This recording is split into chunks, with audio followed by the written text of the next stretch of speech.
Chapter 11. The whole earth was of one language and of one speech.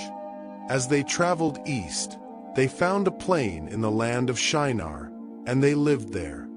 They said to one another, "Come, let's make bricks and burn them thoroughly." They had brick for stone, and they used tar for mortar. They said, "Come, let's build ourselves a city and a tower whose top reaches to the sky, and let's make a name for ourselves, lest we be scattered abroad on the surface of the whole earth." Yahweh came down to see the city and the tower which the children of men built. Yahweh said, "Behold, they are one people, and they all have one language, and this is what they begin to do. Now nothing will be withheld from them which they intend to do. Come, let's go down and confuse their language, that they may not understand one another's speech."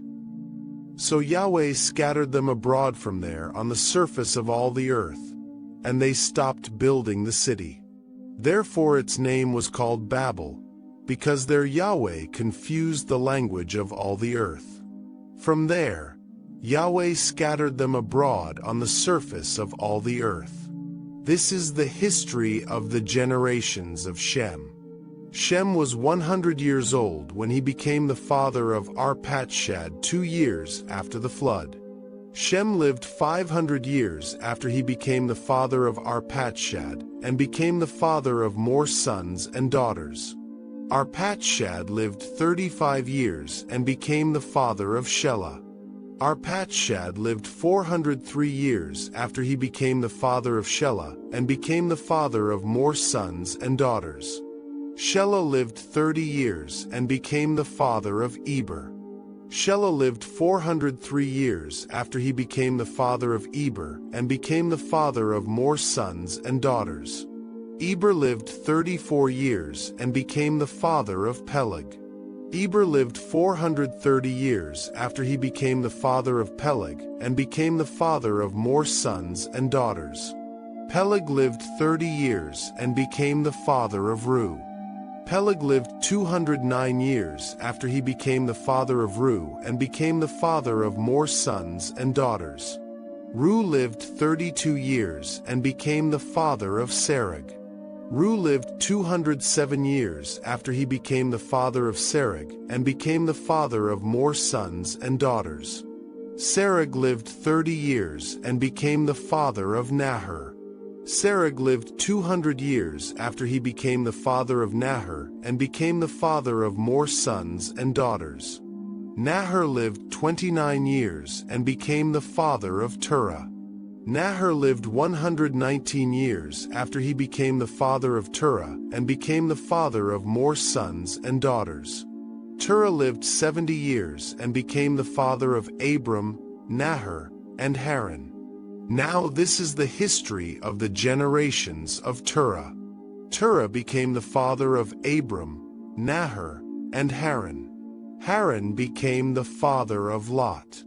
Haran died in the land of his birth, in Ur of the Chaldees, while his father Terah was still alive. Abram and Nahor married wives. The name of Abram's wife was Sarai, and the name of Nahor's wife was Milcah, the daughter of Haran, who was also the father of Iscah. Sarai was barren; she had no child. Terah took Abram his son, Lot the son of Haran, his son's son, and Sarai his daughter-in-law, his son Abram's wife. They went from Ur of the Chaldees to go into the land of Canaan. They came to Haran and lived there. The days of Terah were 205 years. Terah died in Haran. Chapter 12. Now Yahweh said to Abram, "Leave your country, and your relatives, and your father's house, and go to the land that I will show you. I will make of you a great nation. I will bless you and make your name great. You will be a blessing. I will bless those who bless you, and I will curse him who treats you with contempt. All the families of the earth will be blessed through you." So Abram went, as Yahweh had told him. Lot went with him. Abram was 75 years old when he departed from Haran. Abram took Sarai his wife, Lot his brother's son, all their possessions that they had gathered, and the people whom they had acquired in Haran, and they went to go into the land of Canaan. They entered into the land of Canaan. Abram passed through the land to the place of Shechem, to the oak of Moreh. At that time, Canaanites were in the land. Yahweh appeared to Abram and said, I will give this land to your offspring. He built an altar there to Yahweh, who had appeared to him. He left from there to go to the mountain on the east of Bethel and pitched his tent, having Bethel on the west and Ai on the east. There he built an altar to Yahweh and called on Yahweh's name. Abram traveled, still going on toward the south. There was a famine in the land. Abram went down into Egypt to live as a foreigner there, for the famine was severe in the land. When he had come near to enter Egypt, he said to Sarai his wife, See now, I know that you are a beautiful woman to look at. It will happen that when the Egyptians see you, they will say, This is his wife. They will kill me, but they will save you alive. Please say that you are my sister, that it may be well with me for your sake, and that my soul may live because of you. When Abram had come into Egypt, some Egyptians saw that the woman was very beautiful. The princes of Pharaoh saw her, and praised her to Pharaoh, and the woman was taken into Pharaoh's house. He dealt well with Abram for her sake. He had sheep, cattle, male donkeys, male servants, female donkeys, and camels. Yahweh afflicted Pharaoh and his house with great plagues because of Sarai, Abram's wife. Pharaoh called Abram and said, What is this that you have done to me? Why didn't you tell me that she was your wife? Why did you say, She is my sister, so that I took her to be my wife? Now therefore see your wife, take her, and go your way. Pharaoh commanded men concerning him, and they escorted him away with his wife and all that he had. Chapter 13. Abram went up out of Egypt, he, his wife, all that he had, and Lot with him, into the south. Abram was very rich in livestock, in silver, and in gold. He went on his journeys from the south as far as Bethel, to the place where his tent had been at the beginning, between Bethel and Ai, to the place of the altar, which he had made there at the first. There Abram called on Yahweh's name. Lot also, who went with Abram, had flocks, herds, and tents. The land was not able to bear them, that they might live together, for their possessions were so great that they couldn't live together. There was strife between the herdsmen of Abram's livestock and the herdsmen of Lot's livestock. The Canaanites and the Perizzites lived in the land at that time. Abram said to Lot, Please, let there be no strife between you and me, and between your herdsmen and my herdsmen, for we are relatives. Isn't the whole land before you?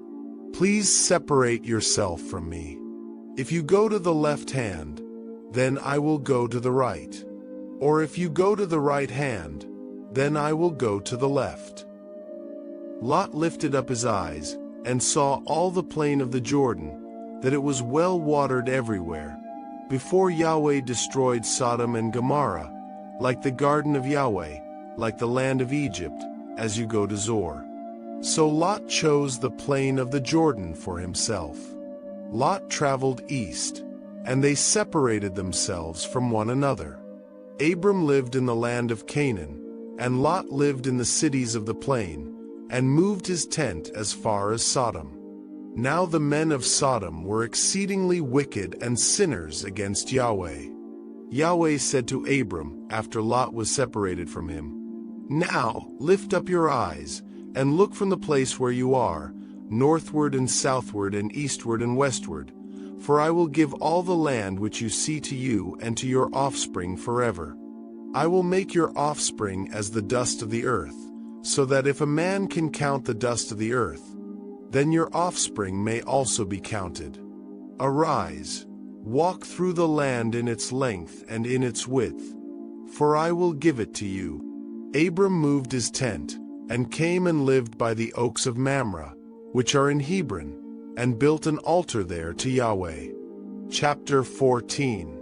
In the days of Amraphel, king of Shinar, Arioch, king of Elasa, Kedorlaomer, king of Elam, and Tidal, king of Goyim, they made war with Bera, king of Sodom, Bershah, king of Gomorrah, Shernab, king of Admah, Shemeber, king of Zeboim, and the king of Bela, also called Zor. All these joined together in the valley of Siddim, also called the Salt Sea. They served Kedorlaomer for 12 years, and in the 13th year they rebelled. In the 14th year, Kedorlaomer and the kings who were with him came and struck the Rephaim in Ashtaroth Karnaim, the Zuzim in Ham, the Emim in Shave Kiriathaim, and the Horites in their Mount Seir, to El Paran, which is by the wilderness. They returned and came to En Mishpat, also called Kadesh, and struck all the country of the Amalekites, and also the Amorites that lived in Hazazon Tamar. The king of Sodom, the king of Gomorrah, the king of Admah, the king of Zeboim, and the king of Bela, also called Zor, went out and set the battle in array against them in the valley of Siddim, against Kedorlaomer king of Elam, Tidal king of Goyim, Amraphel king of Shinar, and Arioch king of Elasa, 4 kings against 5. Now the valley of Siddim was full of tar pits, and the kings of Sodom and Gomorrah fled, and some fell there. Those who remained fled to the hills. They took all the goods of Sodom and Gomorrah, and all their food, and went their way. They also took Lot, Abram's brother's son, who lived in Sodom, and his goods, and departed. One who had escaped came and told Abram the Hebrew. At that time, he lived by the oaks of Mamre, the Amorite, brother of Eshcol and brother of Aner. They were allies of Abram. When Abram heard that his relative was taken captive, he led out his 318 trained men, born in his house, and pursued as far as Dan. He divided his forces against them by night, he and his servants, and struck them, and pursued them to Hobah, which is north of Damascus. He brought back all the goods, and also brought back his relative Lot and his goods, and the women also, and the other people. The king of Sodom went out to meet him after his return from the defeat of Kedorlaomer and the kings who were with him, at the valley of Shave, that is, the king's valley. Melchizedek king of Salem brought out bread and wine. He was priest of God Most High. He blessed Abram and said, "Blessed be Abram of God Most High, possessor of heaven and earth. Blessed be God Most High, who has delivered your enemies into your hand." Abram gave him 1/10 of all. The king of Sodom said to Abram, "Give me the people and take the goods for yourself." Abram said to the king of Sodom, "I have lifted up my hand to Yahweh, God Most High, possessor of heaven and earth, that I will not take a thread nor a sandal strap nor anything that is yours, lest you should say, 'I have made Abram rich.' I will accept nothing from you except what the young men have eaten, and the portion of the men who went with me, Aner, Eshcol, and Mamre. Let them take their portion." Chapter 15. After these things Yahweh's word came to Abram in a vision, saying, "Don't be afraid, Abram. I am your shield, your exceedingly great reward." Abram said, "Lord Yahweh, what will you give me, since I go childless, and he who will inherit my estate is Eliezer of Damascus? Behold, you have given no children to me, and behold, one born in my house is my heir." Behold, Yahweh's word came to him, saying, "This man will not be your heir, but he who will come out of your own body will be your heir." Yahweh brought him outside and said, "Look now toward the sky and count the stars, if you are able to count them. So your offspring will be." He believed in Yahweh, who credited it to him for righteousness. He said to Abram, "I am Yahweh who brought you out of Ur of the Chaldees, to give you this land to inherit it." Abram said, "Lord Yahweh, how will I know that I will inherit it?" He said to him, "Bring me a heifer 3 years old, a female goat 3 years old, a ram 3 years old, a turtle dove, and a young pigeon." He brought him all these, and divided them in the middle, and laid each half opposite the other. But he didn't divide the birds. The birds of prey came down on the carcasses, and Abram drove them away. When the sun was going down, a deep sleep fell on Abram. Terror and great darkness fell on him.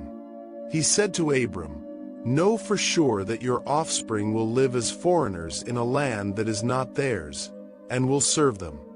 They will afflict them 400 years. I will also judge that nation, whom they will serve.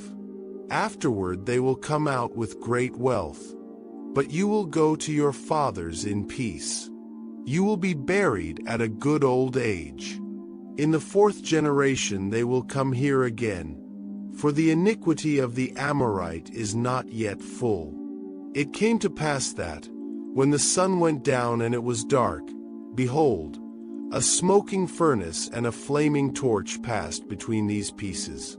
In that day Yahweh made a covenant with Abram, saying, "I have given this land to your offspring, from the river of Egypt to the great river, the river Euphrates, the land of the Kenite, the Kenizzites, the Cadmonites, the Hittites, the Perizzites, the Rephaim, the Amorites, the Canaanites, the Girgashites, and the Jebusites."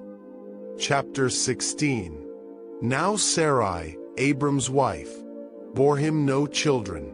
She had a servant, an Egyptian, whose name was Hagar. Sarai said to Abram, "See now, Yahweh has restrained me from bearing. Please go in to my servant. It may be that I will obtain children by her." Abram listened to the voice of Sarai. Sarai, Abram's wife, took Hagar the Egyptian, her servant, after Abram had lived 10 years in the land of Canaan, and gave her to Abram her husband to be his wife. He went in to Hagar, and she conceived. When she saw that she had conceived, her mistress was despised in her eyes. Sarai said to Abram, "This wrong is your fault. I gave my servant into your bosom, and when she saw that she had conceived, she despised me. May Yahweh judge between me and you." But Abram said to Sarai, "Behold, your maid is in your hand. Do to her whatever is good in your eyes." Sarai dealt harshly with her, and she fled from her face. Yahweh's angel found her by a fountain of water in the wilderness, by the fountain on the way to Shur. He said, "Hagar, Sarai's servant, where did you come from? Where are you going?" She said, "I am fleeing from the face of my mistress Sarai." Yahweh's angel said to her, "Return to your mistress, and submit yourself under her hands." Yahweh's angel said to her, "I will greatly multiply your offspring, that they will not be counted for multitude." Yahweh's angel said to her, "Behold, you are with child, and will bear a son. You shall call his name Ishmael, because Yahweh has heard your affliction. He will be like a wild donkey among men. His hand will be against every man, and every man's hand against him. He will live opposed to all of his brothers." She called the name of Yahweh who spoke to her, "You are a God who sees," for she said, "Have I even stayed alive after seeing him?" Therefore the well was called Bir Lahai Roi. Behold, it is between Kadesh and Baird. Hagar bore a son for Abram. Abram called the name of his son, whom Hagar bore, Ishmael. Abram was 86 years old when Hagar bore Ishmael to Abram. Chapter 17. When Abram was 99 years old, Yahweh appeared to Abram and said to him, I am God Almighty. Walk before me and be blameless. I will make my covenant between me and you, and will multiply you exceedingly. Abram fell on his face. God talked with him, saying, As for me, behold, my covenant is with you. You will be the father of a multitude of nations. Your name will no more be called Abram, but your name will be Abraham. For I have made you the father of a multitude of nations. I will make you exceedingly fruitful, and I will make nations of you. Kings will come out of you.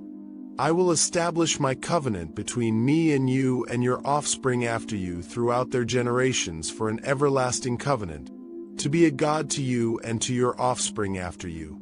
I will give to you, and to your offspring after you, the land where you are traveling, all the land of Canaan, for an everlasting possession.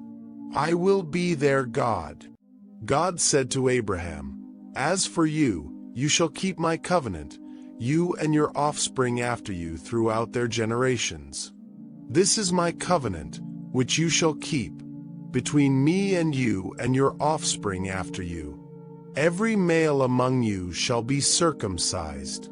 You shall be circumcised in the flesh of your foreskin.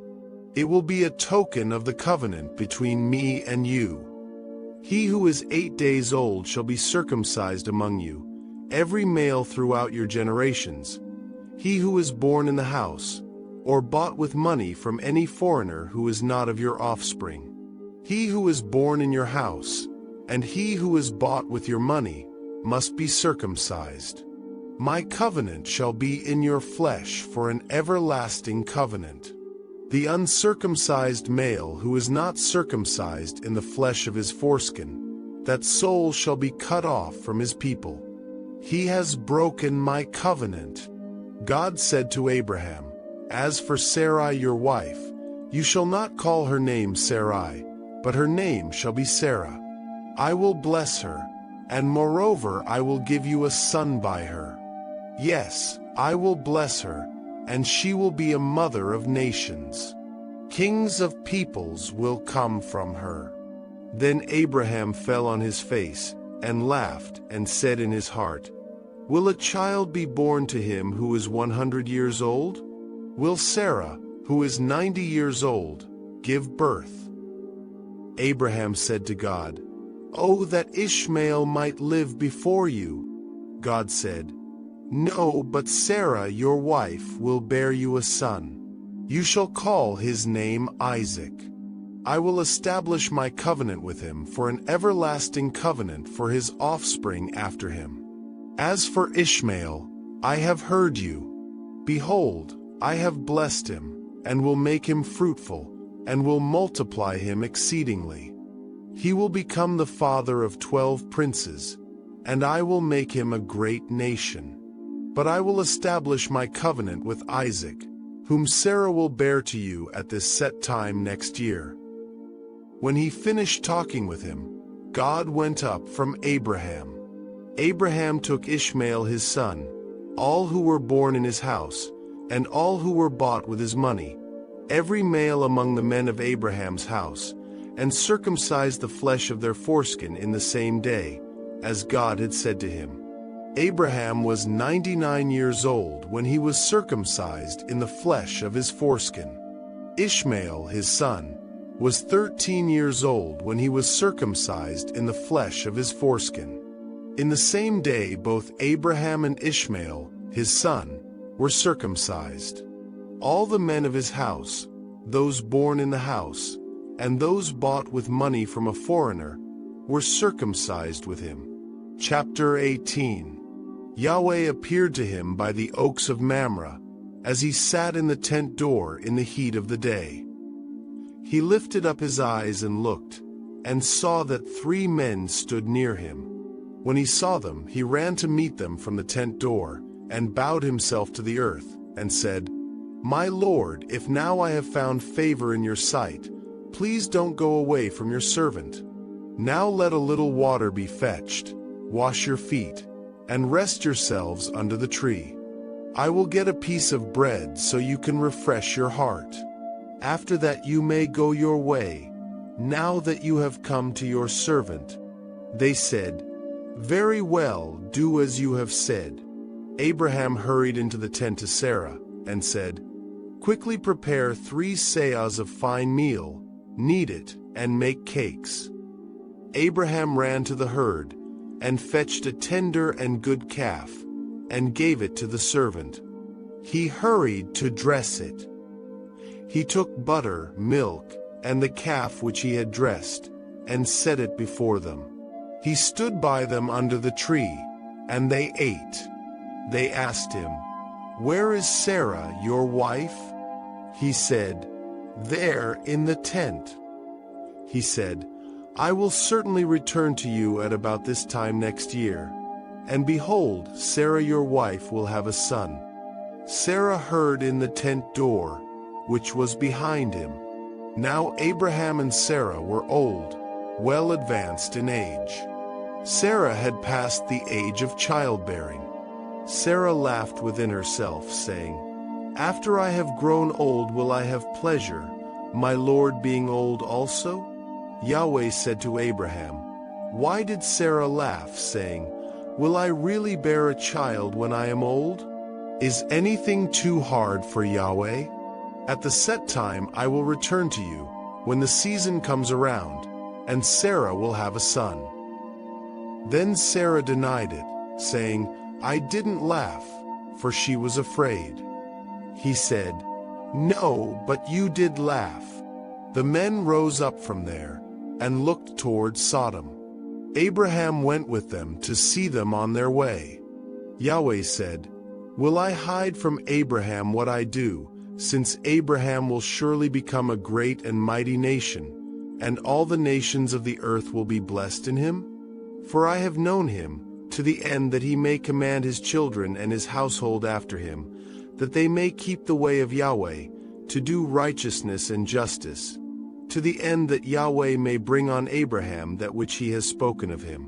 Yahweh said, "Because the cry of Sodom and Gomorrah is great, and because their sin is very grievous, I will go down now, and see whether their deeds are as bad as the reports which have come to me.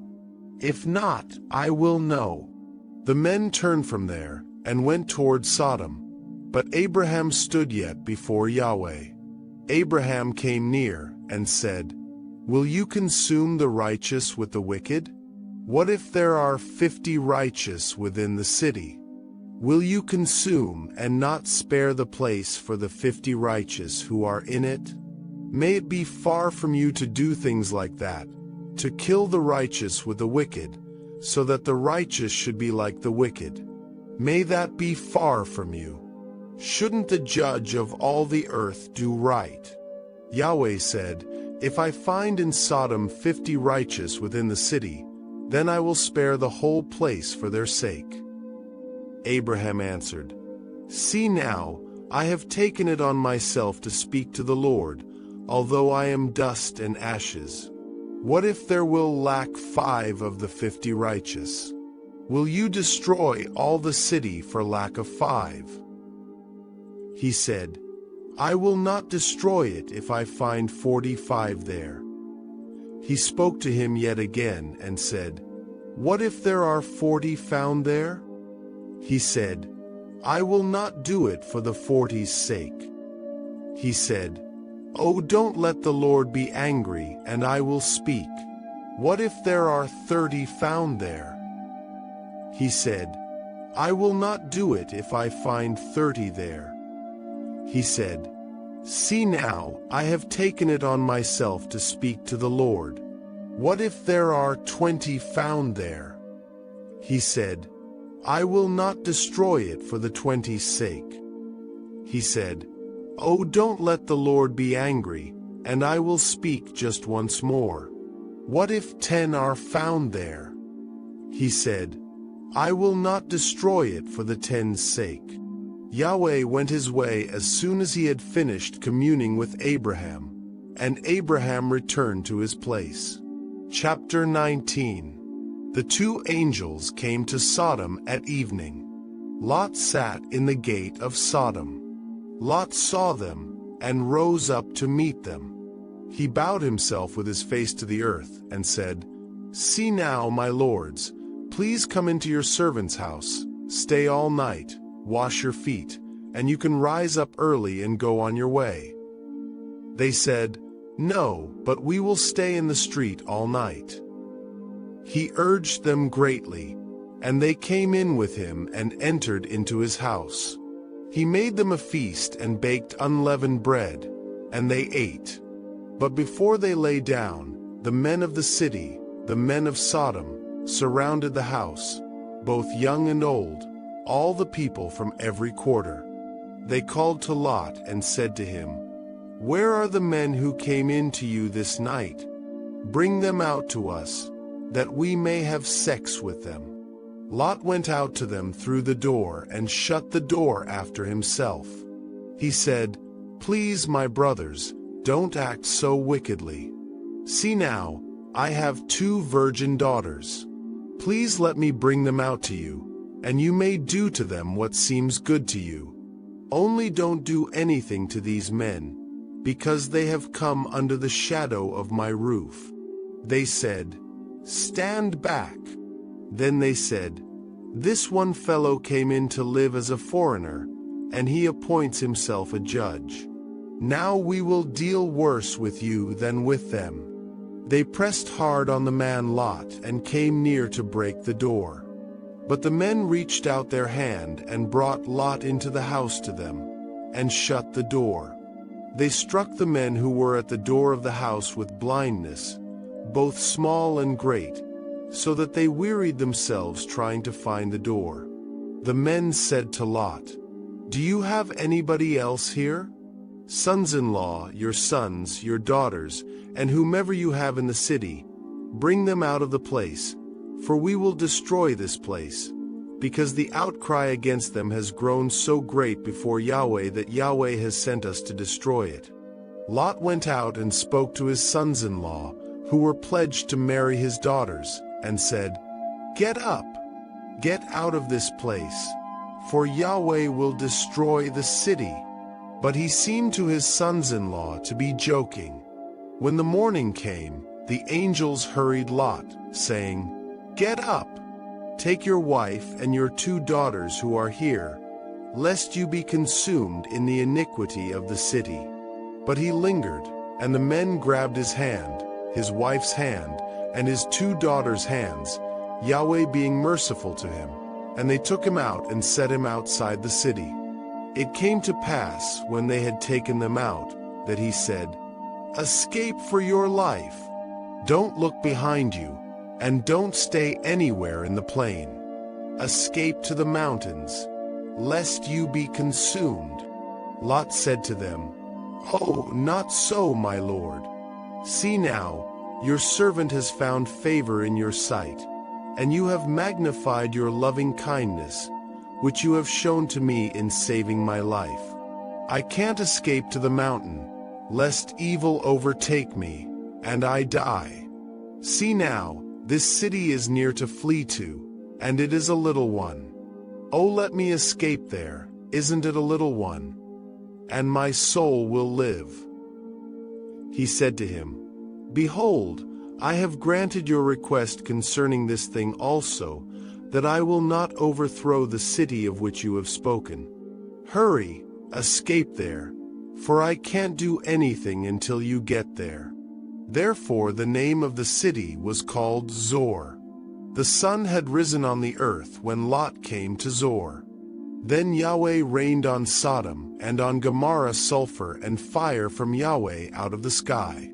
He overthrew those cities, all the plain, all the inhabitants of the cities, and that which grew on the ground. But Lot's wife looked back from behind him, and she became a pillar of salt. Abraham went up early in the morning to the place where he had stood before Yahweh. He looked toward Sodom and Gomorrah, and toward all the land of the plain, and saw that the smoke of the land went up as the smoke of a furnace. When God destroyed the cities of the plain, God remembered Abraham, and sent Lot out of the middle of the overthrow, when he overthrew the cities in which Lot lived. Lot went up out of Zoar, and lived in the mountain, and his 2 daughters with him, for he was afraid to live in Zoar. He lived in a cave with his 2 daughters. The firstborn said to the younger, "Our father is old, and there is not a man in the earth to come in to us in the way of all the earth. Come, let's make our father drink wine, and we will lie with him, that we may preserve our father's family line." They made their father drink wine that night, and the firstborn went in and lay with her father. He didn't know when she lay down, nor when she arose. It came to pass on the next day that the firstborn said to the younger, "Behold, I lay last night with my father. Let's make him drink wine again tonight. You go in and lie with him, that we may preserve our father's family line." They made their father drink wine that night also. The younger went and lay with him. He didn't know when she lay down, nor when she got up. Thus both of Lot's daughters were with child by their father. The firstborn bore a son, and named him Moab. He is the father of the Moabites to this day. The younger also bore a son, and called his name Ben-Ammi. He is the father of the children of Ammon to this day. Chapter 20. Abraham traveled from there toward the land of the south, and lived between Kadesh and Shur. He lived as a foreigner in Gerar. Abraham said about Sarah his wife, "She is my sister." Abimelech king of Gerar sent and took Sarah. But God came to Abimelech in a dream of the night and said to him, "Behold, you are a dead man because of the woman whom you have taken, for she is a man's wife." Now Abimelech had not come near her. He said, "Lord, will you kill even a righteous nation? Didn't he tell me, 'She is my sister'?" She herself also said, "He is my brother." I have done this in the integrity of my heart and the innocence of my hands. God said to him in the dream, "Yes, I know that in the integrity of your heart you have done this, and I also withheld you from sinning against me. Therefore I didn't allow you to touch her. Now therefore, restore the man's wife, for he is a prophet, and he will pray for you, and you will live. If you don't restore her, know for sure that you will die, you and all who are yours." Abimelech rose early in the morning and called all his servants and told them all these things, and the men were very afraid. Then Abimelech called Abraham and said to him, "What have you done to us? How have I sinned against you, that you have brought on me and on my kingdom a great sin? You have done deeds to me that ought not to be done."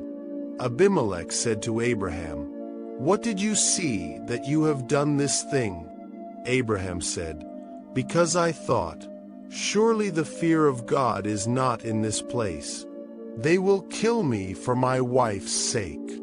Besides, she is indeed my sister, the daughter of my father, but not the daughter of my mother, and she became my wife. When God caused me to wander from my father's house, I said to her, 'This is your kindness which you shall show to me. Everywhere that we go, say of me, he is my brother.'" Abimelech took sheep and cattle, male servants and female servants, and gave them to Abraham, and restored Sarah his wife to him. Abimelech said, "Behold, my land is before you. Dwell wherever it pleases you." To Sarah he said, "Behold, I have given your brother 1,000 pieces of silver. Behold, it is for you a covering of the eyes to all that are with you. In front of all you are vindicated." Abraham prayed to God, and God healed Abimelech, his wife, and his female servants so that they bore children. For Yahweh had closed up tight all the wombs of the house of Abimelech because of Sarah, Abraham's wife.